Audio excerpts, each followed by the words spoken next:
আপনারা জানেন ইতিমধ্যে আমাদের নেতৃবৃন্দ কথা বলেছেন যে আমরা দেখতে পাচ্ছি 2024 সালের জুলাই আগস্ট ছাত্রনাগরিক গণ অভ্যুত্থানের মধ্য দিয়ে বাংলাদেশে একটা রাজনৈতিক সেটেল ডাউন হয়েছে, যেখানে বাংলাদেশপন্থী মানুষ বাংলাদেশে বসবাস করছে।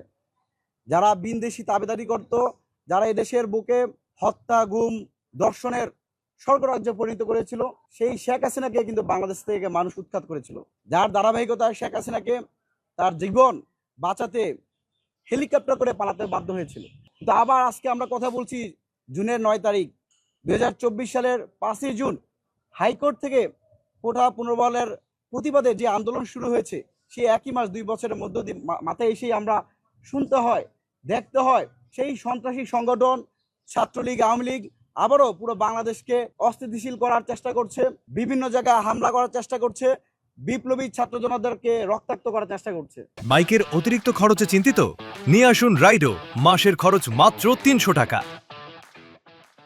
খুবই আশ্চর্যের বিষয় আমরা দেখতে পেয়েছি নোয়াখালীতে মাইকে ঘোষণা দিয়ে, ছাত্রলীগ মাইকে ঘোষণা দিয়ে বর্তমান যে নির্বাচিত সরকার বিএনপি সরকারের ছাত্র সংগঠন ছাত্রদলকে পিটিয়েছে। কয়েকজন এখনো হসপিটালে চিকিৎসাধীন রয়েছে।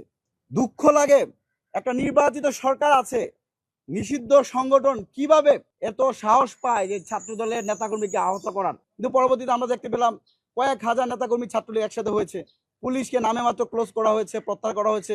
এই যে একটা জায়গাতে হাজারের অধিক মানুষ সমাবেত হচ্ছে, সেখানকার ডিএসবি, ডিজিএফআই বা আরো যে গোয়েন্দা সংস্থা রয়েছে তাদের কাজ কি? আমরা কি ধরে নেব এই সংশ্লিষ্ট প্রশাসনে যারা আছে তারা এখনো আওয়ামী লীগের পারপাস সার্ভ করছে? আমরা মনে করি শুধু নোয়াখালী নয়, চট্টগ্রামেও, চট্টগ্রাম, ব্রাহ্মণবাড়িয়া, ঢাকা, চট্টগ্রাম, কুমিল্লাতে বিভিন্ন জায়গায় ছাত্রলীগের সন্ত্রাসী কার্যক্রমের মিছিল দিনের পর দিন, তাদের মিছিলের সংখ্যা বাড়ছে, লোকজন বাড়ছে। প্রশাসনের পক্ষ থেকে আমরা তেমন কোনো সমাধানের কোনো রাস্তা আমরা পাচ্ছি না। সুতরাং এই যে বিষয়গুলো ঘটছে, এই বিষয়গুলো ঘটার কয়েকটি কারণ রয়েছে।